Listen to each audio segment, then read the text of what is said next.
네, 안녕하세요. 반갑습니다. 떡한조각입니다. 오늘은 다소 좀 자극적인 주제가 될 수가 있겠는데요. 구원에 대해서 이야기를 해볼 건데, 만약에 저라면 이런 주제가 나오면 무조건 시청을 할 것 같아요. 구원을 받고 나서, 한번 구원을 받고 나서 그 구원이 취소되는지 아니면 그것이 영원하게 보장되어지는지에 대해서 다룰 거라서 관심 있는 분들은 끝까지 봐주시면 정말 좋을 것 같습니다. 그리고 여러분들에게 굉장히 도움이 될 것 같습니다. 저는 꽤 아주 오랫동안 칼빈주의자로 살았었습니다. 그리고 대부분이 그렇듯이 한번 구원 받은 거는 당연히 하나님이 줬다 뺐었다 구원이 그러지 않을 거라고 생각을 해서 구원을 한 번 받으면 영원하다라고 생각을 했고 비교적 안이하게 그리고 쉽게 구원에 대해서 생각을 했었던 사람 중에 하나라기보다 대표적입니다. 저는 그랬었습니다.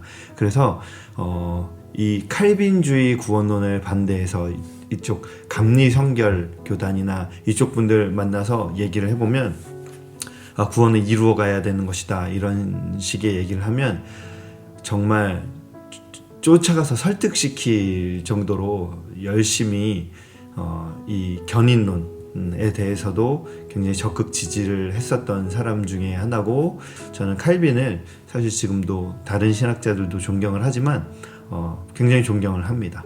그렇지만 칼빈이 성경의 권위에 칼빈이 쓴 책이나 칼빈의 주장들이 성경의 권위에 도전되어져서는 안 된다고 또 생각을 하는 1인입니다. 제가 학생들을 혹은 청년들을 가르칠 수 있는 사역을 하거나 기회가 되었을 때는 칼빈의 구원론을 따라서 철저히 가르치고 정말 목이 터져라 침을 튀어가면서 가르쳤지만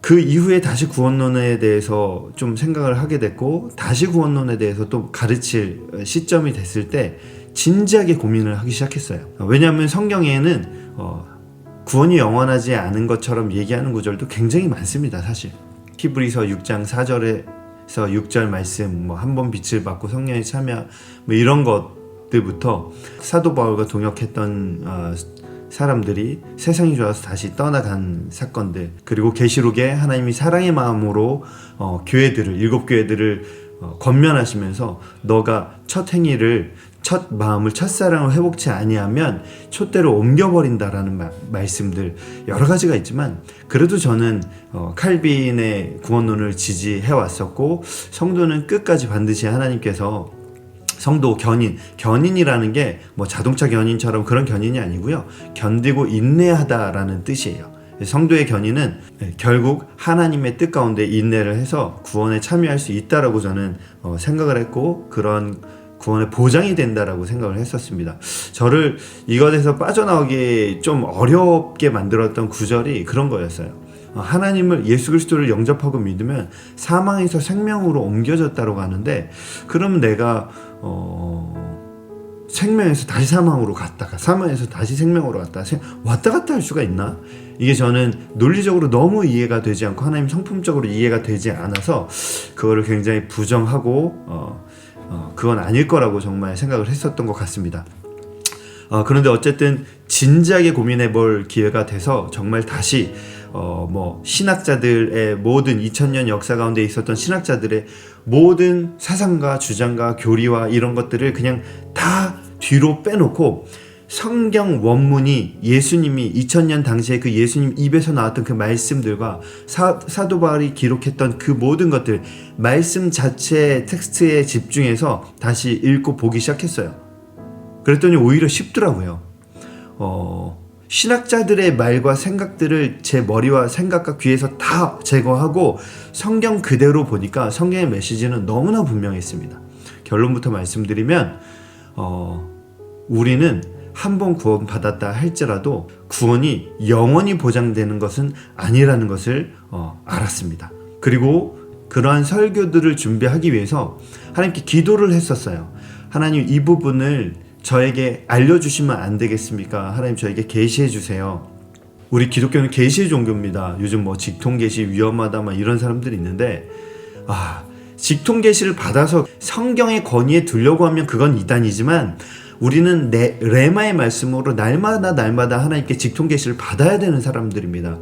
오히려 하나님의 말씀과 하나님의 그 뜻을 받지 않는 사람들이 위험한 거예요. 사도 바울도 사랑하는 자신의 성도들에게 기도를 해줄 때 하나님 저들에게 지혜와 계시의 영을 주시기를 간구했거든요. 제가 하나님께 구했습니다. 하나님, 저는 부족하고 저는 지혜가 없어서 이 부분이 굉장히 헷갈리는데 성경에 하나님의 모든 깊은 것까지 통달하시는 성령님, 제게 지혜와 계시의 영이신 성령님께서 오셔서 이 부분을 좀 알려달라고 했는데 제가 구했더니 제가 원래 보통 막 응답 같은 거를 제가 둔감해가지고 잘 못 봤는데 너무나 명확하게 고린도전서 10장 말씀을 하나님께서 생각나게 해주셔서 찾아봤는데 제가 너무나 깜짝 놀랐습니다. 그 부분을 오늘 좀 나누려고 합니다.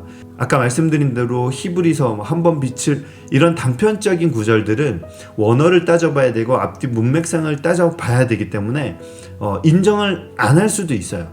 그래서 성경 전체에서 좀 구원에 대해 이야기하는 좀 전체적인 그림을 통해서 한번 받은 구원이 어떻게 되는 것인지 같이 한번 살펴봤으면 좋겠습니다. 오늘 본문은 고린도전서 10장 전반부가 될 것 같은데요.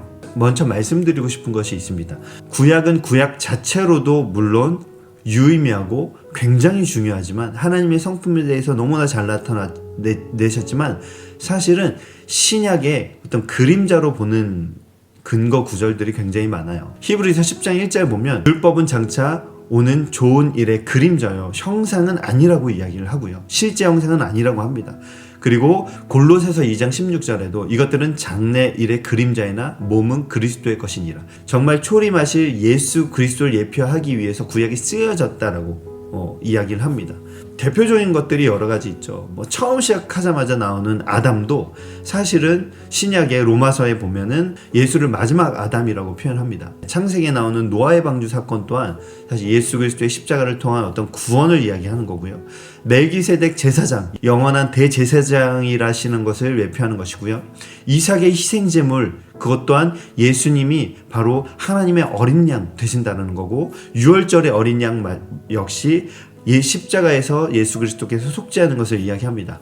홍해 바다를 건너는 것은 신약에 와서 이 침례, 저는 침례교인이라 침례를 이야기하는 거고요. 그리고 구약에 이스라엘 백성들이 먹었던, 광야에서 먹었던 그 만나가 바로 하늘의 양식이고 신약에선 그것이 바로 생명의 떡이라고 밝히고 있습니다. 이렇듯이 반석에서 나온 생수, 율법, 노뱀 여러 가지들이 있는데 다 설명할 수 없고요. 분명한 건 구약은 신약의 실제 예수 그리스도로 나타나는 형상의 그림자라고 이해를 하시면 건강하실 겁니다. 왜냐하면 예수님이 그렇게 말씀하셨거든요. 예수님이 구약에 한 번도 등장하지 않으셨지만 예수님이 이렇게 얘기합니다. 저 구약은, 저 성경은 바로 나에 대해서 이야기하는 것이었다라고 이야기를 했기 때문입니다. 그래서 제가 오늘 이 말씀을 드리고 나서 고린도 전서를 봐야 이해가 될 것 같아서 먼저 살펴봤습니다. 출애굽기 1장을 먼저 보고 싶은데요. 7절을 보면 이스라엘 자손은 생육하고 불어나서 번성하고 매우 강하여서 온 땅에 가득하게 되었어요. 이스라엘 백성들을 하나님께서 강성하게 하셔가지고 애굽 백성들이 불안하기 시작했습니다. 그래서 요셉을 알지 못하는 새 왕이 일어나서 8절에 애굽을 다스리더니 그가 백성에게 이르되 백성이 이스라엘 자손이 우리보다 많고 강하도다. 그래서 이들이 핍박하기 시작합니다. 일을 아주 엄하게 시키기 시작합니다. 그런데 12절을 보면 학대를 받을수록 더 번성했어요. 그래서 급기야 애굽의 바로는 극단적인 선택을 하는데요. 그것이 출애굽기 1장 22절에 나오는데요. 전쟁을 일으킬 수 있는 아들들은 태어나자마자 다 나일강에 던져서 죽이라고 이야기를 했고 딸들은 살려도 된다라고 이야기를 했습니다. 이 극심한 핍박에 출애굽기 3장 10절에 드디어 하나님께서 모세를 통하여 이제 내가 너를 바로에게 보내서 너에게 내 백성 이스라엘 자손을 애굽에서 인도하게 내게 하리라. 이렇게 하나님 마음을 먹으셨고 하나님 작정하시면 반드시 이루어지죠. 그래서 출애굽기 7장부터 12장에 걸쳐서 피 재앙, 개구리 재앙, 이 재앙, 파리 재앙, 가축의 돌림병, 악성, 종기재앙, 우박재앙, 메뚜기재앙, 흑암재앙, 장자의 죽음까지 이 10가지 재앙이 그대로 나오는데요. 사실은 이 10가지 재앙은 아시는 분들은 아시겠지만 출애굽기 12장 12절에 보면 이렇게 나와요.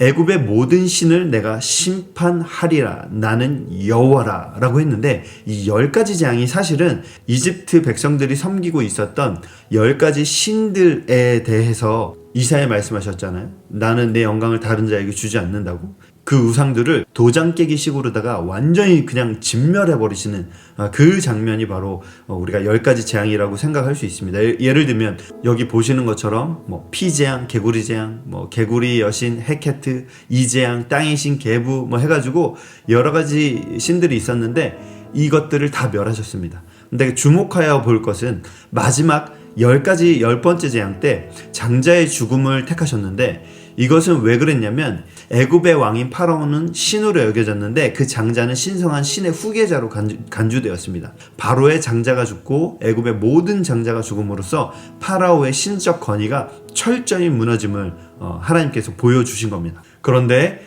이 재앙에서 벗어날 수 있게 이스라엘 백성들에게 하나님께서 지침을 주셨는데, 출애굽기 12장 1절부터 13절에 나오는데 5절 한번 보도록 하겠습니다.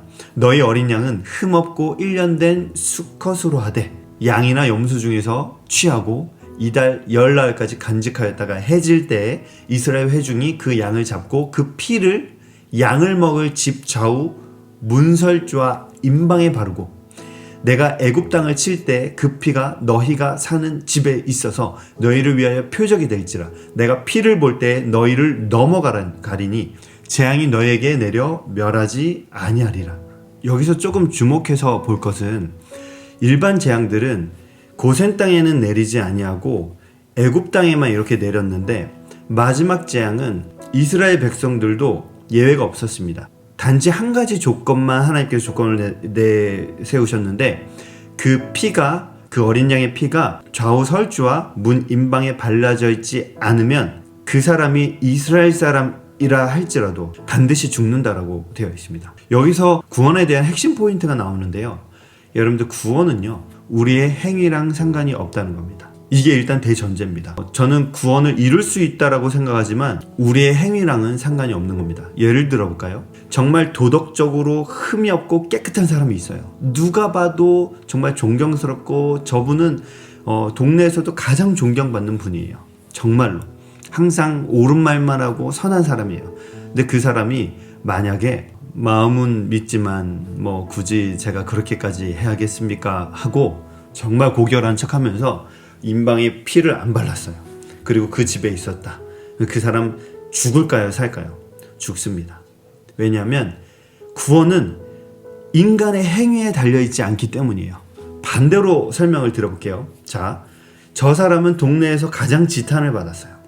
가장 욕을 많이 먹고 이렇게 그냥 설명을 해볼게요. 일본 전범, 우리 옛날에 정말 마루타 생체 실험 시키고 막 강간하고 수많은 죄악을 진 사람이에요. 정말 인간으로서 할 수 없는 인간을 생체 실험을 하고 가스를 먹여 죽이고 이런 사람이에요. 죄가 너무너무 많아서 일반적인 사람이 보기에도 야, 저 사람은 죄인이다, 누가 봐도 죄인이다 싶은 사람이에요. 근데 그 사람이 이 피를 바르면 산다고 마음으로 믿음이 생겨서 행함까지 간 거예요. 진짜 피를 바른 거예요. 이렇게 쫙. 그리고 그 안에 있었어요. 그럼 그 사람 살까요? 죽을까요? 삽니다. 조건 하나밖에 없습니다. 문 임방과 좌우 문설주에 예수 그리스도의 그 어린 양의 피가 발라져 있으면 사는 거고요. 그 사람의 행함이 어떻든 아무리 선하고 온전하고 착하게 살았다 해도 피가 없으면 죽는 겁니다. 아무리 악한 사람일지라도 피가 있으면 사는 겁니다. 이해가 가시죠? 우리의 행위로 구원을 받을 수가 없습니다. 인간은. 하나님이 보시기에는 그냥 여러분이나 저나 우리가 알고 있는 유명한 훌륭한 목사님들이나 별반 차이가 나지 않아요. 저 흉악범이나 똑같습니다. 사실 똑같은 환경과 똑같은 조건에 처해지면 조금씩 다를 수 있겠지만 우리의 본질은 똑같습니다. 우린 죄인입니다. 그래서 우리가 좀 잘났다고 교만할 필요도 없고요. 여러분, 하나님은 하늘에 계세요. 이 우주를 창조하시는 분이세요. 우주가 얼마나 큰지 나중에 특집으로 해보면 진짜 우리가 깜짝 놀라죠. 유튜브만 검색해도요, 우주의 크기 하면 놀랍습니다. 근데 그 우주를 창조하신 하나님이 우주에 비하면 진짜 점도 안 되는 이 지구, 그것도 우리는 크다고 생각하는 우리 인간들인데, 그 지구 안에 살면서 하나님 봤을 때 우리가 고만고만한 것들끼리 우리가 내가 의롭다, 너가 의롭다, 내가 잘 산다, 너가 잘 산다, 이건 사실 비교가 되어지지 않아요. 여러분들 구글 어스 한번 보십시오. 멀리서 보세요. 정말 진짜 3층짜리 건물이든 1층짜리 건물이든 뭐 롯데타워든 똑같습니다. 별로 차이가 나지 않아요. 그냥 도토리 키재기예요. 별로 차이가 안 납니다. 이 1층과 이 롯데타워도 차이가 안 나는데, 여러분들 의와 저의 의와 여러분들이 존경한다는 그 목사님들의 의와 다를 게 없습니다. 한마디로 우리의 의로는요, 하나님께 갈 수 있는, 하나님 나라에 들어갈 수 있는 의를 우리는 획득할 수가 없습니다. 그래서 예수님께서 초림하셔서 십자가에서 오르셨고, 우리가 할 수 없는 그것을 예수님께서 대신 담당하여 주신 것입니다. 할렐루야, 아멘. 그래서 다시 한번 저는 행위 구원론자가 절대로 아닙니다. 정말 성지에 가서, 예루살렘에 가서 무릎으로 예루살렘 성전을 막 올라가고, 뭐 거꾸로 물구나무를 서서 하고 나에게 채찍질을 한다 할지라도 절대로 구원받을 수 없는 것을 저는 압니다.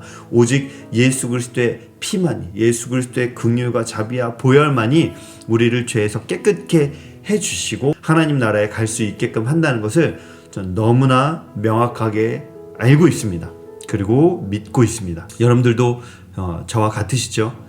이거 외에 다른 복음을 전하거나, 바울도 초대교회에 막 할례당이나 뭐 이런 사람들 때문에 골치 엄청 아팠어요. 막 유대인들이 믿음은 생겼겠다, 잘은 모르겠다.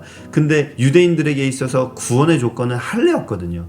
선택받은 그 조건은 반드시 할례였거든요. 그러니까 이방인들한테도 가서 너네 할례하지 않으면 구원 못 받아 라고 막 자꾸만 이상한 이단들이, 할례당들이 나와가지고 막 하는데, 바울이 막 화가 나가지고 너희가 도대체 나한테 뭘 배웠느냐 막 이런 장면들이 나오는데, 여러분들 행위로는 구원을 받을 자가 없습니다. 예, 그것에 동의가 안 된다면 여러분들 안 된다. 나가지 마시고 끝까지 보세요. 동의가 되실 겁니다.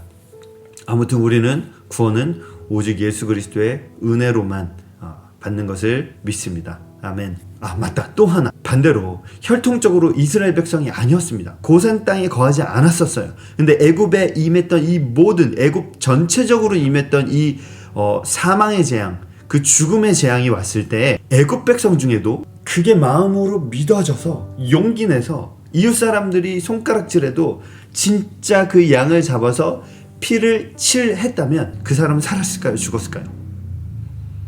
그 사람이 애굽 백성인데도요? 네, 맞습니다. 살았습니다. 왜냐하면 구원의 조건은 너가 혈통적으로 이스라엘 백성이냐 아니냐, 네가 이집트 사람이냐 이스라엘 사람이냐 있지 않아요. 오직 예수 그리스도의 피가 묻혀져 있냐 안 묻혀져 있냐만 구원의 조건이 될 수 있습니다.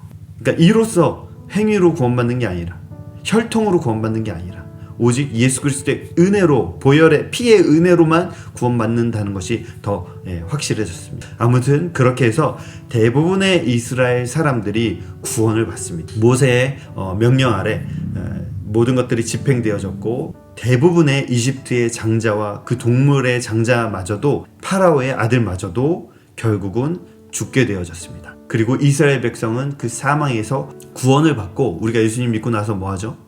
그러면 그 악한 곳에서 떠나야겠죠. 내가 악한 행위와 어둠의 시대에 살았던 그 행위와 모든 것들을 그곳에서, 그 나라에서 하나님의 나라로 옮겨지는 것이기 때문에 그곳에서 빠져나와야 하는 겁니다. 떠나야 하는 겁니다. 그것은 뭘로만 가능하냐면 죽음으로만 가능합니다. 그래서 신약에서 계속 이렇게 표현을 해요. 내가 이제 그리스도와 함께 합하여짐으로, 어린 양이 피와 합하여짐으로, 어린 양이 죽었지만 사실은 내가 어린 양과 동일시 되어서, 갈라디아에서 보면 내가 십자가에 그리스도와 함께 못 박혔다라고 하는데, 이스라엘 백성들은 사실 어린 양을 잡았지만 그들이 예수 그리스도와 함께 연합을 한 겁니다. 그 죽은 겁니다. 그 죽음을 하나님 예표하기 위해서 뭘 시키셨냐면 바다에 수장을 시키셨어요. 그런데 목숨은 온전히 보존하면서 바닷길을 지나게 하십니다. 그래서 이스라엘 백성들은 단체로 침례를 홍해바다에서 받는데요. 그들이 바다를 하나님 갈라주신 그 은혜 가운데서 바다를 건너면서 실제로는 죽지 않았지만 영적으로는 죽은 겁니다. 뭐에서? 사망과 죄됨 가운데서 완전히 죽고 이 죄의 때를 빼고 잠식되고 물에 잠겨 죽은 이후에 다시 그리스도와 연합하여서 하나님의 생명으로 살아나서 홍해바다를 건너서 육지의 땅에 이르렀을 때 이제 예수 그리스도와 연합하여서 새 생명이 되고 예수 그리스도와 연합한 이 땅에서의 삶이 시작이 되는 겁니다. 이해 가시죠? 다시 정리하자면 유월절 어린 양 예수 그리스도의 십자가의 은혜로 말미암아 구원을 받았고요. 확실히 받았습니다. 살아났습니다. 사망의 재앙에서 벗어났습니다. 그리고 구원받았지만 계속해서 그 죄 가운데 머물 수 없기 때문에 예수님과 십자가에서 죄로 인해 죽어요. 그 침례를 거치고 나서 다시 예수 그리스도와 연합하여서 하나님과 연합된 삶을 어디서 사냐면 광야에서 살기 시작합니다. 그래서 그리스도를 믿은 사람은 천국으로 입성한 것이 아니라 광야로 입성한 거예요. 그렇지만 그 광야 가운데서도 우리가 하나님 나라를 경험할 수 있습니다. 그래서 예수님께서 하나님 나라는 여기 임하는 것도 아니고 저기 임하는 것도 아니고 우리가 죽어서 나중에 임하는 것도 아니고 예수 그리스도가 그 안에 영접되어졌다면 이미 너의 마음 가운데 있다라고 했습니다.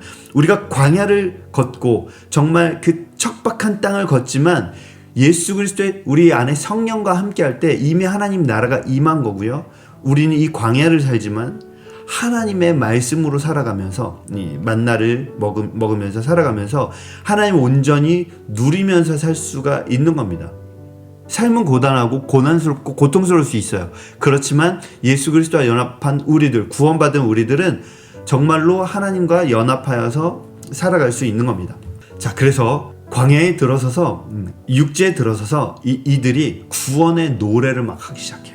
우리 하나님과 연합하여서 구원을 받으면 진짜 그곳에서 벗어나고 그 원수를 하나님께서 내 보는 앞에서 바닷길을 열었던 것을 닫아버리시면서 애굽의 수많은 장수들과 군병들을 그냥 물로 그냥 덮어버리잖아요. 그 장면은 잠깐 봤으면 좋겠는데요. 15장 1절 21절에 보면 내가 여호와를 찬송하리니 그는 높고 영화로우시며 말과 그 탄자를 바다에 던지셨으며 여러분들 그 예수연도단 찬양할 높고 영화로우신 주 말과 적군을 이겼네 그 가사가 여기 나옵니다. 그래서 19절에 보면 말과 병거와 마병이 함께 바다에 들어가며 여호와께서 바닷물을 그들 위에 되돌려 흐르게 하셨으니 이스라엘 자손은 바다 가운데서 마른 땅으로 지나간지라. 2절에 보면 여호와는 나의 힘이며 노래시며 나의 구원이시로다. 그는 나의 하나님이시니 내가 그를 찬송할 것이요 내 아버지 하나님이시니 내가 그를 높이리로다. 20절 보면 선지자 미리암이 손에 소고를 잡으며 모든 여인도 그를 따라 나오니 소고를 잡고 춤을 추니 미리암이 그들에게 화답하여 이르되 너희는 여호와를 찬송하라. 그는 높고 영화로우시며 말과 그 탄자를 바다에 던지셨습니다. 여러분들 뭘로 들리시나요? 저는 구원의 노래로 들립니다. 이스라엘 백성들은요 구원을 받았었던 사람들이에요. 그리고 구원의 노래를 불렀었던 사람들이에요. 구원을 분명히 받았던 사람들입니다. 이게 인정되시죠? 네, 이건 인정이 되시죠? 인정되셔야 됩니다. 이거 나중에 알고 봤더니 그들은 처음부터 구원받지 않았던 거야 뭐 이런 궁색한 변명 하면 안 됩니다. 네, 견인론을 지지하기 위해서 이런 얘기를 굉장히 많이 하는데 저는 비겁한 거라고 보거든요. 아, 그 사람이 좀 타락하고 잘못된다? 아, 사실 그럼 그 사람은 진짜 신자가 아니었어, 진짜 구원받았던 게 아니었어 라고 하는데 네, 핑계할 수 없습니다. 누가 봐도 이 출애굽기에서 이들이 찬양하는 것은 정말로 어린 양을 통하여서 유월절 어린 양을 통하여서 구원받은 거고 진짜 침례 받은 거고 세례 받은 거고 그리고 그들이 세례 받은 이후에 정말로 구원의 노래를 찬양한 겁니다. 여기서 질문해 드릴게요. 이스라엘 백성들이 이 상태에서 정말 자연사에서 죽었다면 천국 갔을까요? 지옥 갔을까요? 천국 갔겠죠. 맞습니다. 천국 같습니다. 왜냐하면 구원 받았잖아요. 명확하잖아요. 그래서 여러분들 십자가에 함께 있었던 강도, 그 강도가 자기를 기억하여 달라고 했을 때 하나님께서 내가 오늘날 나와 함께 낙원에 있으리라고 했습니다. 그 강도는 구원 받았을까요? 안 받았을까요? 네, 구원 받았습니다. 저는 그렇게 믿습니다.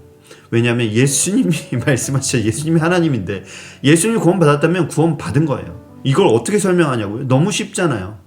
이스라엘 백성들이 구원 받자마자 죽었으면 그들은 구원 받았다니까요. 근데 하나님께서는 구원 받자마자 너 구원 받았으니까 내가 데려갈게 하고 그 당일날 그냥 자동차 사고 나서 죽게 하거나 뭐 너 구원 받았으니까 이제 내가 데려갈게 이러지 않으세요. 하나님은 그 자연의 섭리를 인정하십니다. 우리는 살 거예요. 우리의 건강이 허락되는 날까지 살 거고요. 여러분들 근데 그 살아감에 있어서 광야가 이제 시작되는 건데요. 여기서 수많은 시험을 당합니다. 이스라엘 백성들도 마찬가지였어요. 3일 만에 시험을 당합니다. 바로 출애굽기 15장에 마라의 쓴물 사건이 나와요. 그래서 여기서 이스라엘 백성들이 그새를 못 참고 불평하죠. 물론 저는 가보지 않았지만 이 광야를 경험하고 성지순례 다녀오신 분들이 말씀하시기를 진짜 불평이 나올 수밖에 없는 그런 환경이라고 이야기를 합니다. 저라면 이스라엘 백성보다 더 빨리 불평을 했을 것 같아요. 제가 잘났다는 게 아니고요. 그런데 이스라엘 백성들이 불평을 합니다. 여기까지 하나님 참으세요. 징계가 없습니다. 그리고 신광야 출애굽기 16장에 양식에 대한 부족, 양식 부족에 대해서 또 불평을 합니다. 만나와 메추라기를 제공하시죠. 여기까지도 징계가 없습니다. 르비딤에서 출애굽기 17장에 르비딤에서 물이 없어서 또 불평을 합니다. 하나님 여기까지도 또 징계가 없으십니다. 그런데 모세가 두 돌판을 받으러 갔을 때 백성들의 성화에 못 이겨서 황금 송아지를 만듭니다. 아주 정성껏 만들죠. 아주 조각해서 정성껏 만드는데 나중에 핑계대기를 황금을 불에 넣었더니 뚝딱하고 튀어나왔다 뭐 이런 드립을 치는데 아무튼 황금 송아지 사건에서는 하나님이 너무나 화가 나셨습니다. 그래서 실제 레위인들을 통해서 3,000명을 죽이십니다. 디베랴에서 생활에 대한 일반적인 불평을 합니다. 그리고 불이 나타나서 일부 진영을 소멸시켜버립니다. 그리고 민수기 11장 4절 35절에 고기 욕심을 냅니다. 그 메추라기 제공 후에 하나님 재앙을 내리시고요. 그리고 민수기 13장 14절에 정탐꾼 보고 후에 이들이 또 믿음이 없음을 보고 하나님께서 너 20세 이상 광야에서 모두 다 죽을 거야. 이렇게 얘기하십니다. 그리고 고라의 반역을 통하여서 땅이 막 열려가지고 그냥 다 진멸시켜버리십니다. 그리고 또 이들이 불평했을 때 불뱀 사건이 발생합니다. 그래서 하나님 또 구원의 징표가 되셔서 구원을 해주시기는 하지만 수많은 사람들이 거기서 죽습니다. 그리고 정말 하이라이트 바알부를 숭배하고 음행으로 말미암아 전염병으로 24,000명이 하루아침에 죽는 일이 발생합니다. 여러분들 아까 저와 여러분들이 동의했던 것처럼 이스라엘 백성들은 정말 구원의 완벽한 모델이에요. 정말 구원을 받고 구원의 노래까지 불렀던 사람들입니다. 근데 이들이 불평과 반역으로 인하여서 광야 이 땅으로 예표되는 이 땅으로 그림자되는 광야 가운데서 멸망했습니까? 안 했습니까? 그들이 하나님이 너무나 사랑해서 그들을 빨리 데려가고 싶어서 데려간 겁니까? 그들의 구원을 온전히 이루시고 데려간 겁니까? 아니면 죽이신 겁니까? 또 그들을 죄를 지을까봐 너는 구원을 내가 반드시 이루어야 하기 때문에 죄를 더 지을까봐 데려가신 겁니까? 아니면 이미 죄를 지어서 하나님 멸망을 시키시고 죽이신 겁니까? 여러분들 출애굽기를 통해서요 구원을 살펴보면요 너무나 명확해집니다. 구원을 받았어도요 불순종과 음행과 반역과 불평과 원망과 미움과 여러 가지 것들로 하나님께 멸망받을 수 있습니다. 그 약속의 땅에 들어가지 못할 수 있습니다. 여러분들 어느 정도가 구원받는 줄 아세요? 여호수아와 갈렙 아시죠? 잘 아시는 대로 딱 2명만 약속의 땅으로 들어갑니다. 60만 대군, 물론 정말 거지 집단 같았지만 하나님은 그들을 여호와의 군대라고 표현을 해주셨기 때문에 60만 대군을 이끌고 나왔지만 결국 광야에서 다 엎드려집니다. 다 죽습니다. 심지어는 어떤 구언약의 상징인 모세마저도 하나님의 성품을 온전하게 백성들에게 투사하지 못했다는 의미에서 모세마저도 들어갈 수가 없게 됩니다. 여러분들 구원은요 여러분들이 아는 것처럼 쉬운 게 아닙니다. 정말이에요. 여러분들 천년대까지 노아 시대까지 수많은 사람들이 태어났었을 거 아니에요. 그땐 피임이 없었어요. 낳고 1000년 동안 살아요. 얼마나 많이 낳았겠습니까? 낳고 정말 지금 인구가 한 80억, 80억 되는데 그때는 정말 상상할 수 없습니다. 1000년 동안 계속 낳고입니다. 너무나 번성했었을 거예요. 그런데 거기서 구원받은 자가 몇 명인지 아십니까? 8명입니다. 8명이에요. 신약성경에 그걸 비유를 들어서 이야기를 한다니까요. 겨우 8명이라고 성경에서 표현을 합니다. 겨우 8명이라고. 여러분들 구약에서 하나님의 백성이라고 택하심을 받고 놀라운 엄청난 10가지 재앙을 막 진짜 어마어마하게 일으키시면서 진짜 대대적으로 나왔는데 몇 명 들어가냐면요, 2명 들어간다고요. 우리가 착각하면 안 되는 게요, 우리가 지금 수많은 교회들, 수많은 지금 매주 출석하는 교인들, 이들이 만약에 다 구원받는다면 예수님 뻥친 거예요. 수많은 사람들이 구원을 얻고자 하되 대부분 못 간다라고 했어요. 여러분들 성경에 보면 진짜 대단했던, 하나님이 예수님이 보기에도 정말로 율법을 온전히 잘 지켜 행한 젊은 부자 청년이 나오는데요, 그가 예수님이 너 소유를 팔아서 가난한 자들에게 나눠주라고 했을 때 근심하면서 가요. 고대 유대인들은요, 부자는 하나님께 복을 받은 거고 부자는 당연히 구원을 받는 거라고 생각을 했단 말이에요. 그래서 제자들이 너무 깜짝 놀래요. 예수님한테 가서 물어봐요. 도대체 예수님, 그럼 누가 구원을 받는 겁니까? 저 율법을 잘 지키고 저 부자고 하나님께 복을 받은 부자가 구원을 못 받는다면 누가 도대체 구원을 받습니까? 예수님 유명한 말씀하시죠. 부자가 들어가는 게 낙타가 바늘기보다 들어가는 게 어렵다. 물론 언어상 문제가 있습니다. 나중에 기회 되면 이야기를 해드리겠지만 아무튼 무지하게 어렵다라는 겁니다. 그리고 하나님의 나라, 우리가 알고 있는 천국이죠. 이 길로 들어가는 곳은요, 웬만한 사람은 안 다닌대요. 정말 찾는 이가 적다라고 성경에 나와 있고요, 협착해서요 진짜 찾는 이가 적다라고 하고 있습니다. 그리고 수많은 사람들은 어디로 가고 있냐면 저 넓고 편안한 길로 가고 있다라고 하는 길이에요. 이게 표현을 안 해서 그렇지 뭔 줄 알아요? 지옥으로 가고 있다라는 얘기입니다. 여러분들 교회 다니죠? 점검해 보셔야 돼요. 여러분들 구원 받았을 거라고 생각합니까? 제가 이제 앞으로 구원은 어떤 지식적인 게 아니고 어떤 알미 아니고 계시적인 거다라는 것을 앞으로 계속 해나갈 건데, 오늘은 제가 진짜 이 얘기를 해드리고 싶습니다. 구원은 쉬운 게 아닙니다. 여러분들 이스라엘 백성들처럼 확실히 구원받았다 할지라도 이룰 수 있습니다. 경각심을 갖고 목숨 걸고 내 관심사 여러 개 중에 하나의 종교로서, 내 여러 개 관심사 중에 하나의 예수님으로서, 성령님으로서, 아버지 하나님으로서 존재하면 여러분들 구원 받기가 진짜 어렵습니다.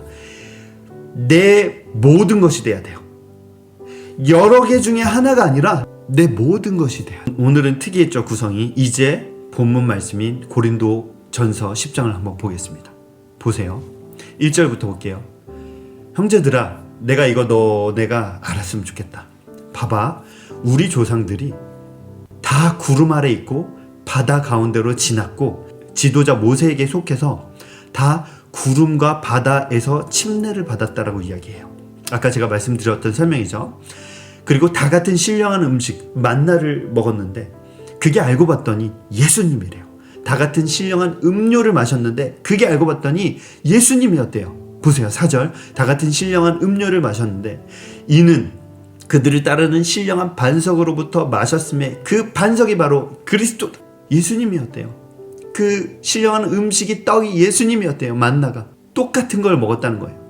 똑같이 구원받았고 똑같이 침례받았고 똑같이 구원을 받아서 똑같은 하나님의 말씀을 만나를 먹고 똑같은 생수의 근원 되신 예수님을 통하여서, 그 반석을 통하여서 그 생수를 들이마셨던 진짜 리얼 구원받았던 사람들이라는 겁니다. 5절.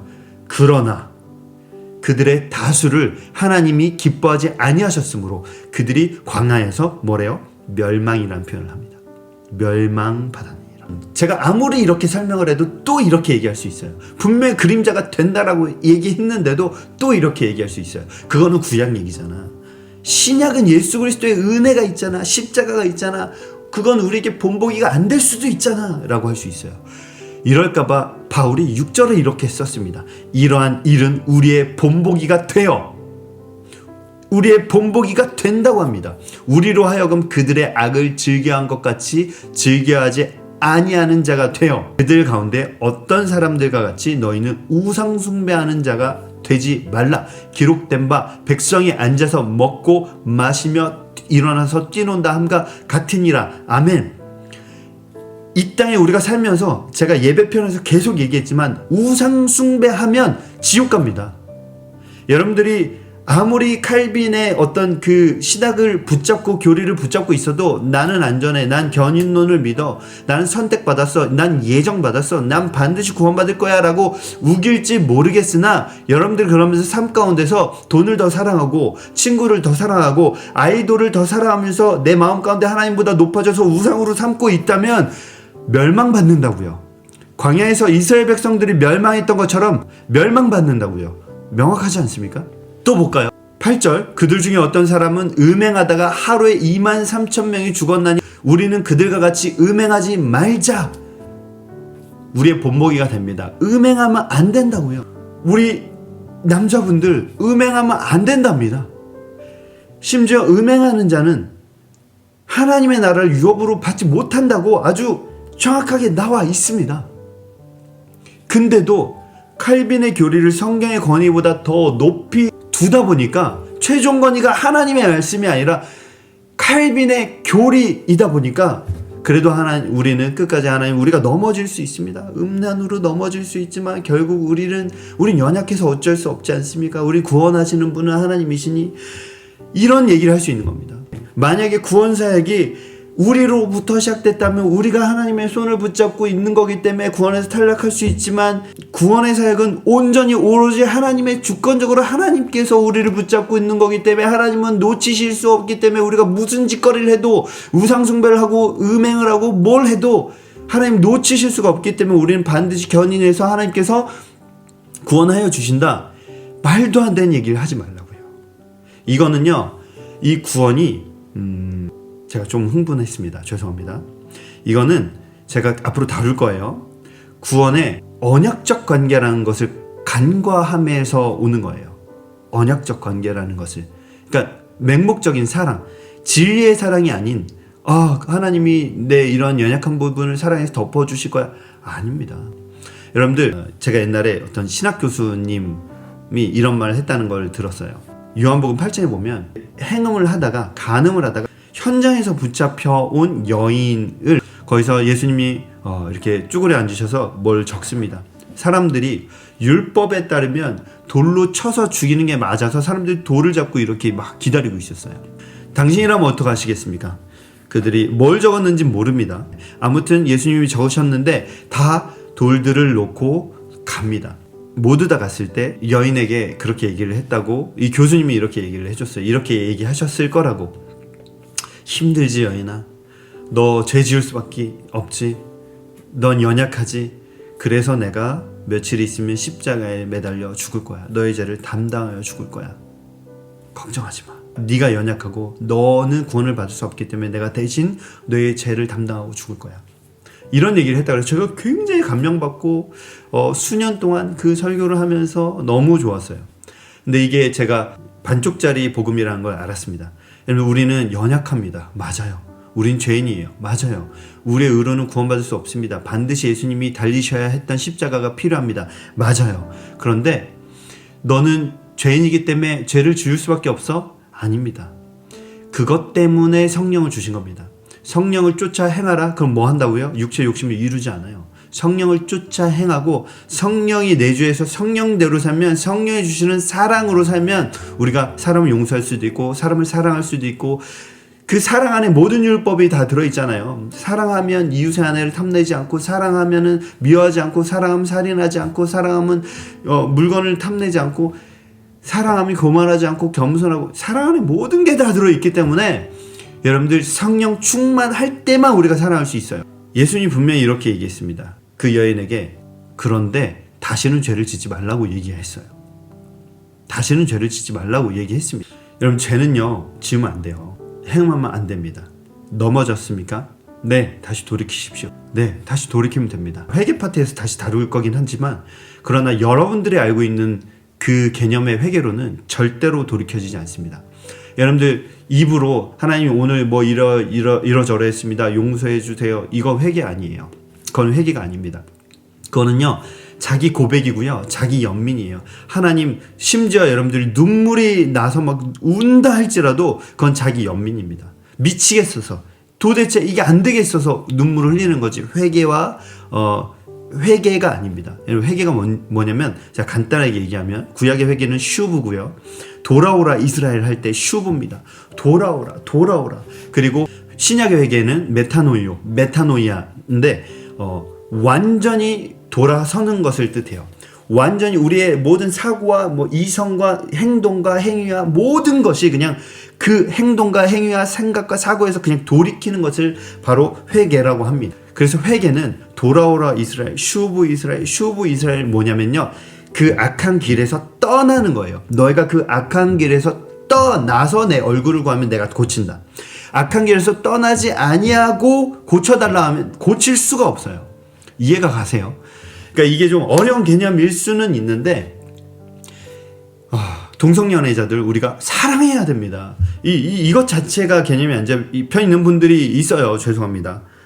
네, 근데 진짜 있어서 제가 말씀드리는 거예요. 동성연애자들을 그러니까 맹목적으로 막 비판하고 비난하는 분들이 있어요. 그러면 안 됩니다. 동성연애자들은요 사랑의 대상이에요. 우리는 사랑해야 합니다. 예수님이 지금 이 땅에 있었으면 동성연애자들을 혐오하고 미워했을까요? 사랑했을까요? 내가 예수님이라면 답이 굉장히 간단하게 나와요. 사랑하셨겠죠. 가늠하다가 현장에서 바로 붙잡혀 있는 이 여인을 보고 예수님이 율법에 따르면 돌로 쳐 죽여야 돼요. 혐오스러운 존재인 거예요. 혐오했나요? 사랑했습니다. 정죄치 않으셨어요. 그렇지만 죄 짓지 말라고 하셨습니다. 이해가 가세요? 동성연애자들은요 우리의 혐오의 대상이 아닙니다. 그들을 품고 사랑해줘야 합니다. 하지만 하나님의 자녀로 우리가 인정할 수는 없습니다.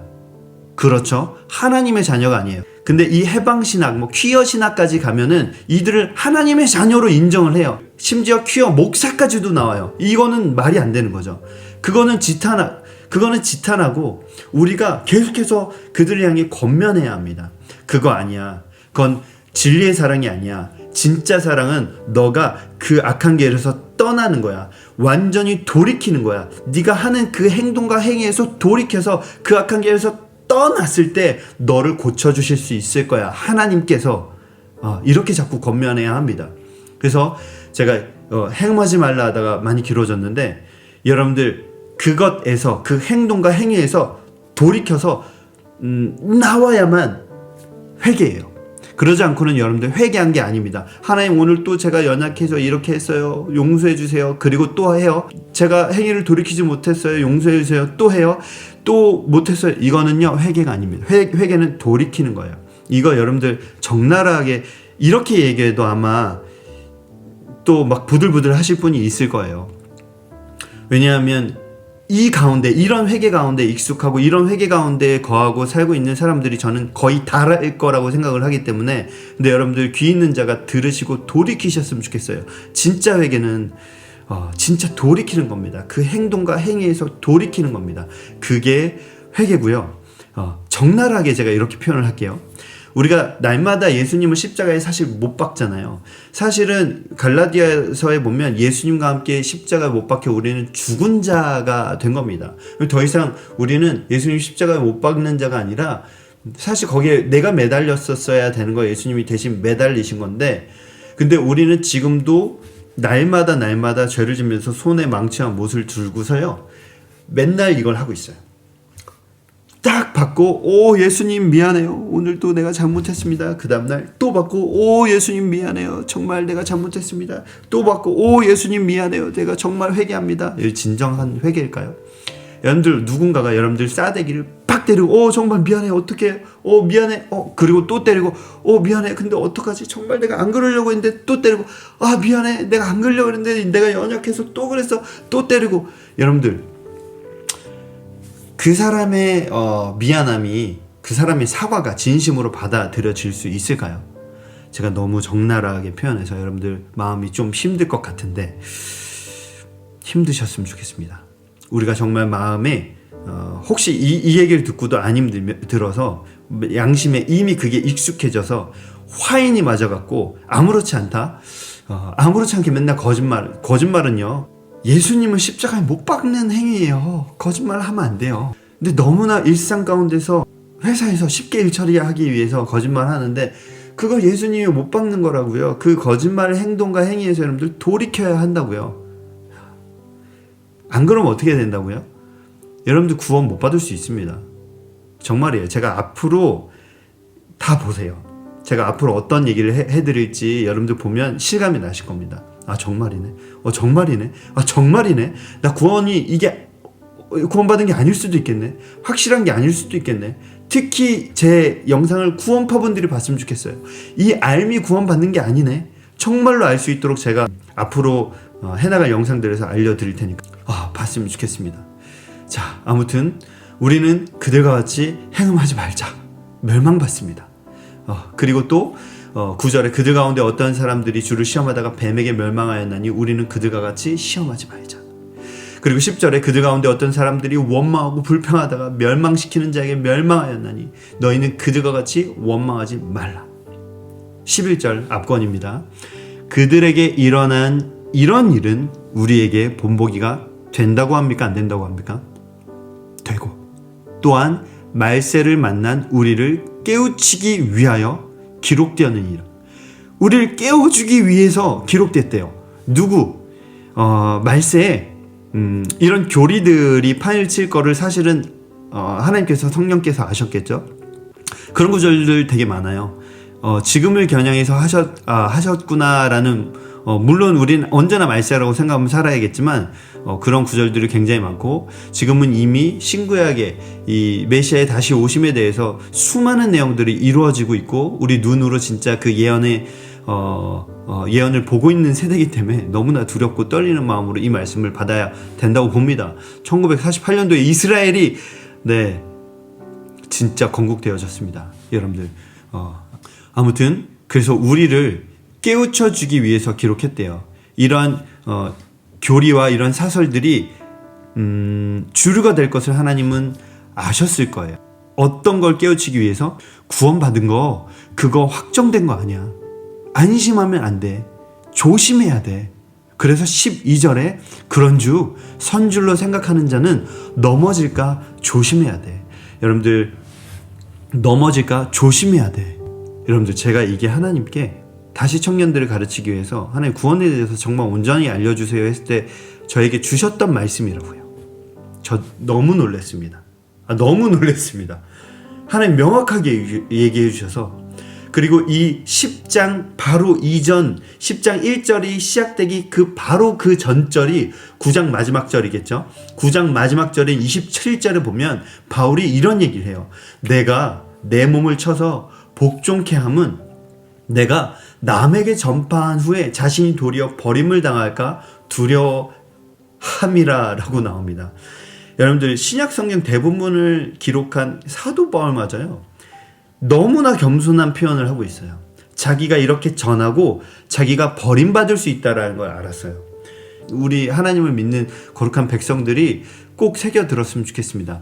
우리는요 사도 바울마저도 자기가 진짜 구원을 받고서 나중에 하나님께 쓰임만 열심히 받다가 버림당할까 두렵다라고 했어요. 그런즉 선줄로 생각하는 자는 넘어질까 조심하라 라고 이야기를 했는데 여기서 27장에 썼던 이 버림이 아도키모스라는 헬라어인데요. 아도키모스라는 헬라어인데요.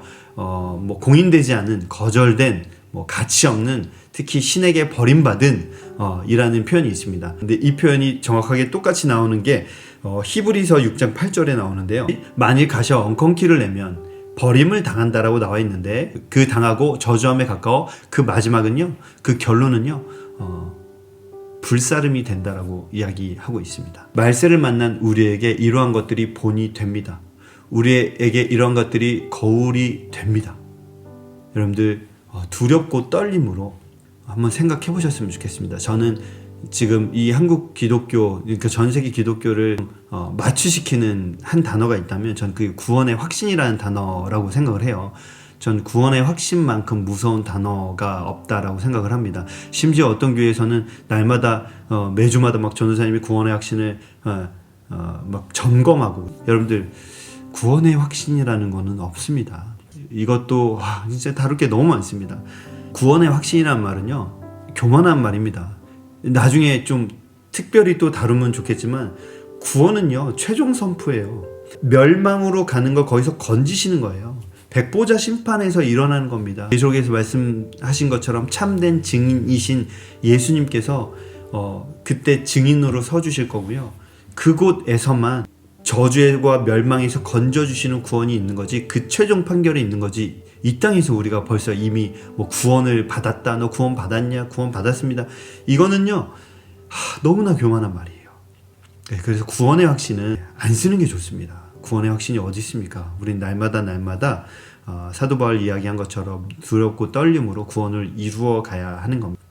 네, 다음 시간에는 계시에 대해서 다뤄볼 거예요. 이거는 구원파 분들이 정말 꼭 봤으면 좋겠습니다. 구원파의 어떤 미혹되는 교리에서 벗어날 수 있을 것 같아요. 오늘 말씀이 좋으셨다면, 오늘 좀 굉장히 길고 제가 흥분도 많이 했는데, 제가 흥분해서 혹 말에 실수가 있어서 상처가 되거나 기분이 나쁘셨던 분들이 있다면, 제 의도는 그 누구도 누군가의 마음을 다치게 하고 싶은 마음은 없었으니까 의도를 알아주시고 부디 용서해 주시고 말씀을 마치고요. 다음 시간에 저는 뵙도록 하겠습니다. 오랜 시간 들어주셔서 고생 많으셨고 감사합니다. 다음 시간에 뵙겠습니다.